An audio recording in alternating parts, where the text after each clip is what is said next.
Gente, é o jeito do amarelo dormir. Roncando.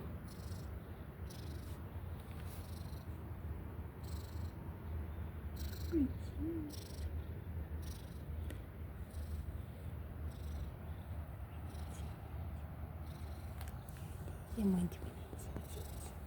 Tá bebezinho, tá com sono, meu bebezinho. Meu bebezinho.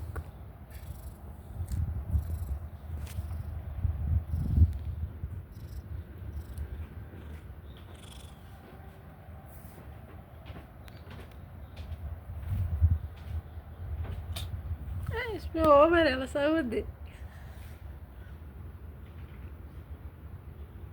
Não tá mais remelento tão assim mais, gente. Tamo cuidando do bichinho, né? Cuidando desse bichapequinho. Tamo cuidando, né, gente? A mãezinha. Ele não gosta muito que pegue na mão.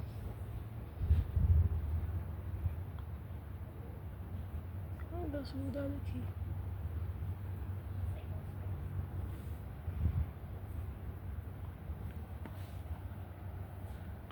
Gente, eu vou contar a história do amarelo pra vocês. Como é que ele surgiu aqui. Ele apareceu aqui.